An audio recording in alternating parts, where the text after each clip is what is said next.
Greetings again everyone. A little while ago I made a video of my favourite low budget aps-c camera lenses for 2024 and people seemed to find that helpful, so here's a corresponding list of full frame ones to go with it. For the sake of brevity, these are just my 10 top choices for lenses for your camera, which are not only low budget but good enough to be excellent value, and I have some definite favourites here as the market's been developing so well recently. These lenses will generally cost a bit more than aps-c camera lenses, of course. They have to be physically bigger to cover a bigger image sensor, but full frame cameras are getting more and more affordable these days, and the cheaper lenses are getting better all the time, so I'm quite sure a few people will find this list helpful. These are all lenses for mirrorless camera systems only and cover an image circle big enough for a full frame sensor size. With every lens, I'll tell you the price and what mirrorless camera systems it's available for. 3 of these lenses are manual focus only, and I'll tell you when they are, so watch out for that. And there are even more nice low budget lenses out there to be found for full frame mirrorless cameras, but after doing some research and checking all the test results on my channel, these are the very cheapest I could find, which still perform well. As usual, you'll find links to full reviews down in the description below, and if you want to support the channel a little bit, then you'll find affiliate links down there too. Thanks in advance. Alright, I'll be going from widest angle to telephoto in this list, and because I want this list to have some interesting variety to it, that means we're starting with a fisheye lens. Here is the Astrhori 12mm f2.8 fisheye. It's a manual focus only lens, but at this wide of an angle that's not really a big issue at all. It's easy to manually focus. I love this lens's fisheye projection, which offers an extreme wide angle of view while not distorting your pictures beyond all recognition. It's decently sharp, although it does have some issues with flaring, but ultimately it just gets you wonderful pictures, as you can see. Don't overuse this lens though, the effect can get a little tiresome to your audience. It competes on the market with a 7 Artisan's 10mm f2.8 fisheye lens, which is physically much smaller but a little more expensive. I slightly preferred the image quality of this Astrhori lens, but it's often sold out, so the 7 Artisans is a viable second choice. Staying in the world of ultra wide angles, here is the best value 14mm lens that I've ever tested.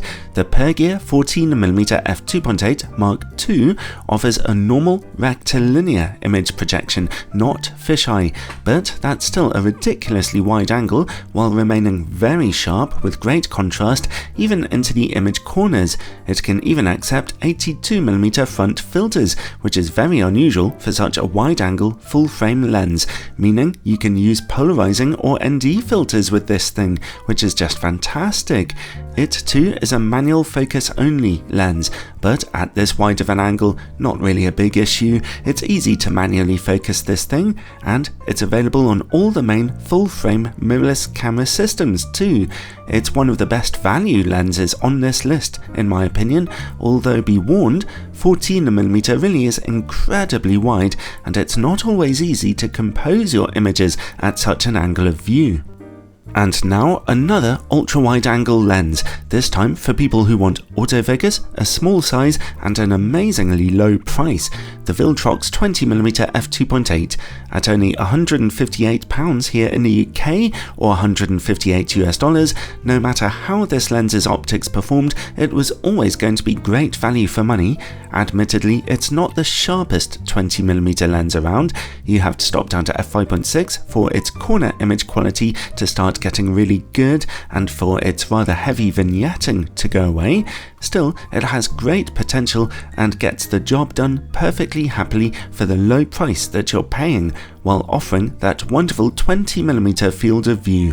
I love 20mm, it's such a beautifully wide angle, but still, it's not so wide that it's actually hard to compose your images with. A maximum aperture of f2.8 is decent enough also. It even comes with a little plastic lens hood, and the autofocus works fine as well. A really great value lens, and not the only one from Viltrox that's going to find its way onto this list. Okay, next up, a more moderately wide-angle autofocus lens, this time from Tamron. This 35mm f2.8 lens's parameters might look a little boring on paper, but it's full frame, it's weather sealed, it's very inexpensive, and it has a fabulous semi-macro capability, getting you potentially very close to your subject, which is always great fun on a wide-angle lens, in my opinion. Its 35mm focal length is seriously useful, the maximum aperture of f2.8, well, a good start. Most of all though, its images are really sharp, even into the corners on a full frame camera, with plenty of good contrast, leaving you with very punchy images of just about anything you put in front of it. I have fond memories of taking this thing with me to a little retreat in mid-Wales and exploring the countryside and the towns at night time with it on my Sony A7R III camera. It's a really enjoyable little lens to use. Now for an official Nikon lens, and at a very low price, complete with autofocus, it's a bit of a no-brainer for any Nikon Z camera shooter, the Nikon 40mm f2. This is one of the most plasticky lenses on this list, even employing a plastic lens mount, but with fast and reliable autofocus, good sharpness and contrast, a useful focal length and bright maximum aperture, this is a lens I would love to see Canon making, as it's very useful and fun to shoot with, and awesome value for money. I love it when camera manufacturers release lenses like this, especially when the rest of their official options are so expensive. And for the next lens, well, what if you want exactly the same sort of thing, but even cheaper? The Viltrox 40mm f2.5 is exactly the same sort of thing as the official Nikon lens I just talked about. The differences are that it has tougher build quality and a little included lens hood, as well as a darker maximum aperture, slightly worse image quality, but costs about 25% less than the official Nikon lens. Oh, and hopefully it'll be coming out for Sony E-mount cameras soon, with a bit of luck. Its autofocus works fine, so this is a great option if you're really looking to save some money. Next up, the thing we should see on any list of recommended low-budget camera lenses, a couple of nifty 50s, or should I say thrifty 50s.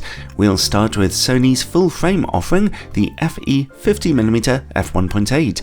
It's actually a bit of a mediocre offering from Sony. This lens's sharpness is acceptable, but nothing that's a lot better than any other 50mm optic from the past 50 years, except perhaps a little less colour fringing. It still needs its aperture to be stopped down to get any kind of sharp image quality in its picture corners, and its autofocus system is a bit slow, but still, its low price, combined with those beautiful 50mm f1.8 images, mean that for anyone not too concerned with excellent technical image quality, well, it can still get you some awesome pictures at a very low price, and anyone with a Sony full-frame camera who's on a low budget should consider making one of these lenses their first consideration. And following on from that Sony lens, we get the newer Canon equivalent for their new full-frame RF mount mirrorless cameras, the RF 50mm f1.8. I was a little hesitant to place this lens on the list at all, because it costs twice as much as Canon's older EF mount 50mm f1.8, despite not being very different, so despite being cheap, its price should have been a bit lower in my opinion.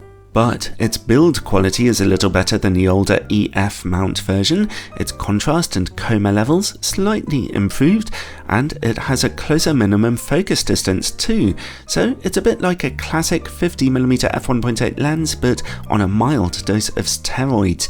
If you don't need top level sharpness at f1.8, especially in your image corners, then it's still going to be fantastically useful for you and still a good deal. And next, just for fun, or is it just for fun, comes a 50mm lens that's manual focus only, but carries a couple of major advantages to it. The 7R 50mm f1.4 tilt shift not only offers a much brighter aperture than f1.8, but this thing's tilt shift functionality can offer some serious creativity to your image making. Okay, the shift mechanic isn't especially helpful at a focal length like this, but being able to tilt your plane of focus is seriously cool and occasionally very useful. Combine that with this lens's extra bright maximum aperture of f1.4 for even more creativity, as well as its decent enough image quality. Its low price of only $226 represents excellent value for anyone wanting a lens that's a bit more challenging to use, but also quite rewarding. As I mentioned though, it is a manual focus lens, which will take a bit of getting used to and will slow down your shooting a bit. And finally, I just had to have a portrait lens on a list too. There are actually a number of low-budget 85mm autofocus lenses out there, but this particular one jumps out at me because it's a little cheaper than the others and has tougher build quality and is better looking and doesn't have anything weird going on with its optics. The Viltrox autofocus 85mm f1.8. It's sharp with lovely quality bokeh, and on every camera system I tested it with, the autofocus worked fine too. You can occasionally find it even for Canon RF mount cameras if you look on the internet hard enough. I don't think Canon will be too pleased about it though. Okay, well, that's it. As I mentioned already, there are even more nice low-budget lenses out there to be found for full-frame mirrorless cameras, but after doing some research and checking all the test results on my channel, these really are the very cheapest I could find, which still perform well.